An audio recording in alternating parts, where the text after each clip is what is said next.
When it comes to football, players have a lot to lose on any given game. And I'm not just talking about losing the game itself. Oh no, I'm talking about things like their job, maybe money, or sometimes even more than that. And in 2023, a few players out there are gonna have to be a bit more careful than others.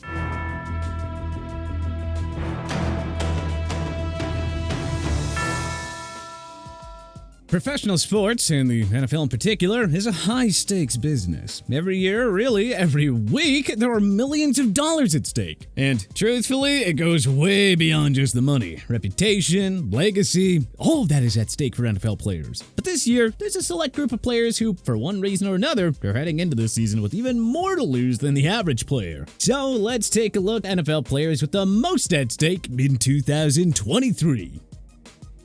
Christian Fulton. 2023 is going to be a big season for the Tennessee Titans cornerback. He's rolling into the last year of his rookie deal, and though he's managed to show flashes of competence during the past few seasons, he hasn't exactly been the pinnacle of consistency. The only thing that is truly saving him is that the Titans' 2021 first-round pick, Caleb Farley, has been a massive bust thus far, having played just 6 games in 2 years as a pro. The Titans seem content with the status quo this year, having only signed one notable cornerback this offseason, Sean Murphy-Bunting, to a low-cost 1-year deal. But for all intents and purposes, this is gonna be a make-it-or-break-it season for Fulton. He needs to prove that he is a legitimate high-end option in the defensive backfield. Otherwise, he's risking millions of dollars next offseason and may even find himself a new employer. Good luck, Fulton. You're gonna need it.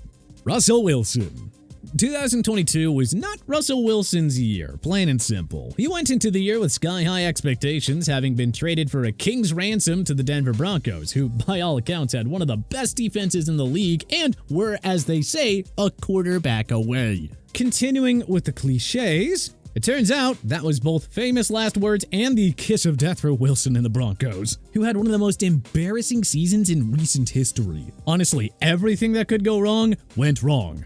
First-year head coach Nathaniel Hackett put forth one of the worst exhibitions that we've ever seen, and Wilson looked like a shell of his former self. So much so that the team was 5-12 and dead last in the AFC West despite having one of the best defenses in the league. The Broncos have already pulled the plug on Hackett as their head coach and brought in Sean Pecton, who is widely recognized as one of the best offensive head coaches in the game, which means that the spotlight is now going to be firmly shining on Wilson. If Russ can't find a way to regain his former Super Bowl winning form, or at the bare minimum cut back on his mistakes, his career prospects could go downhill fast. Needless to say, there is a lot at stake for Wilson, and he is definitively among the short list of guys with the most to lose during the 2023 season. Cordarrelle Patterson. During his 10-year career, Cordarrelle Patterson has proven himself to be one of the most useful players in recent memory. He can return kicks, catch passes, and during his latest stint with the Atlanta Falcons, he was able to reinvent himself as a running back. No small feat. That said, Patterson is now 32 years old, and though he may be a Swiss Army knife of a player, right around that age is where athleticism starts to fade, and quickly. The Falcons seem to have recognized that too. They took University of Texas running back Bijan Robinson 8th overall in this year's draft.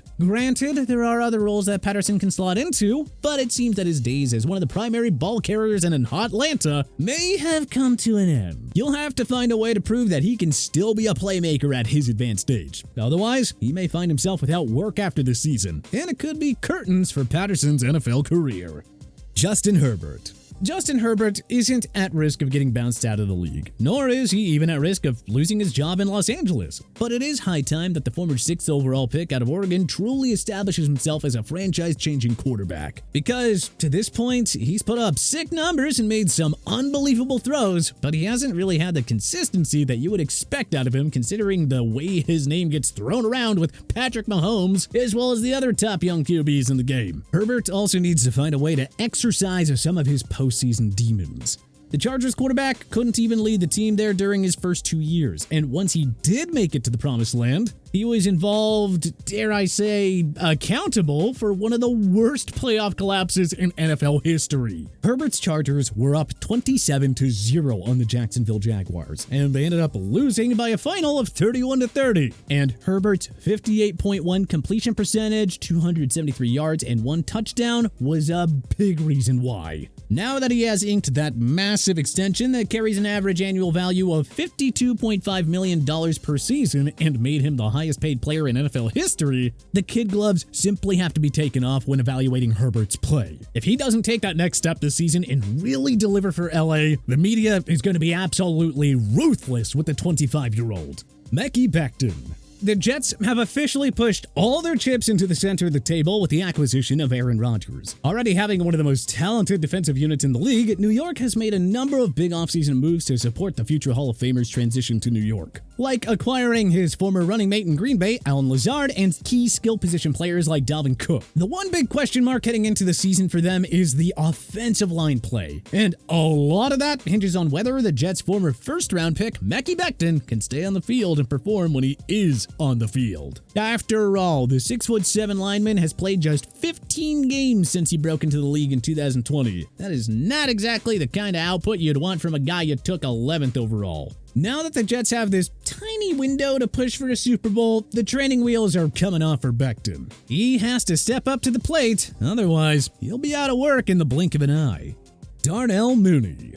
Along with Chase Claypool, Darnell Mooney is one of two big-name Chicago Bears wide receivers who is heading into a contract year. Both Mooney and Claypool, last year's big mid-season acquisition, are going to be looking to establish themselves as the clear number 2 option behind DJ Moore, the former Carolina Panthers standout receiver, who Chicago acquired as a part of their epic trade out of the number 1 overall slot during this year's draft. Moore has averaged over 100 targets and 1,000 yards per season during his 5-year career, so expect the lion's share of Justin Fields' attention to be directed towards him. That leaves Mooney and Claypool to duke it out for the scraps. Mooney has shown plenty of explosiveness during his 3 years in the pros, particularly in 2021 when he topped 1,000 yards for the first time in his career. But the consistency just hasn't been there. The speedy wide receiver needs to find a way to play alongside the aforementioned Moore and prove himself as the clear number 2 option over Claypool. And if he doesn't, well, he could be costing himself millions of dollars next offseason.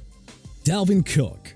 With the exception of a couple of injury-plagued seasons to start his career, ever since Dalvin Cook broke into the NFL in 2017 out of Florida State, he has been one of the most explosive running backs in the game. He's gone for over 1,100 yards in each of his last 4 seasons and averaged double-digit rushing touchdowns across the stretch of time, earning a trip to the Pro Bowl each year. And now that he's jumped ship and forced his way out of Minnesota to join Aaron Rodgers and the new-look New York Jets, the stakes have officially been raised. Cook is going to be competing with the Jets' second-round stud Breece Hall for a lot of the action in the New York backfield. We all know how quickly things can fall apart for running backs these days. If Cook can't establish himself as a bona fide playmaker for the Jets, he just might find himself in career limbo sooner than he ever thought.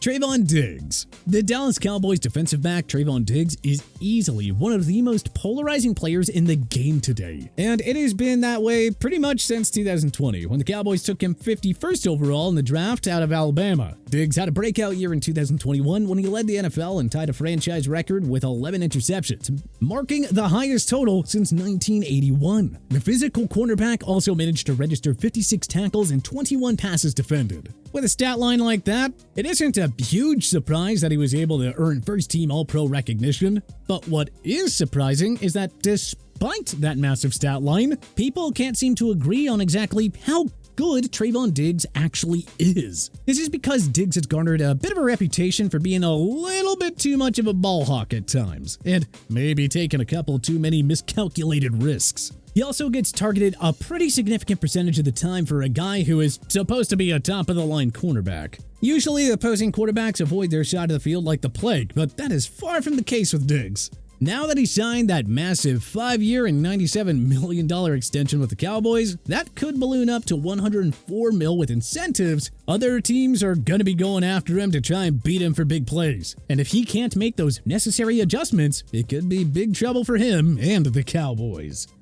Saquon Barkley. Saquon Barkley was one of the hottest points of discussion this entire offseason. I mean, his contract dispute with the New York Giants basically sparked an entire labor relations debate. Ultimately, Barkley had to bend the knee to management and accepted a 1-year deal worth $11 million, less than he was asking for. This means that 2023 is a big year for Barkley. He has an opportunity to prove all of his doubters, his team's ownership included, Wrong. But the opportunity is really a double-edged sword, because if Barkley doesn't put up numbers, the media will absolutely torch him. And perhaps more concerningly for Barkley, the market for his services next offseason, when he's a free agent again, will tank. Millions of dollars, reputation, media scrutiny. Yeah, safe to say that the New York Giants running back is heading into the 2023 season with a lot to lose.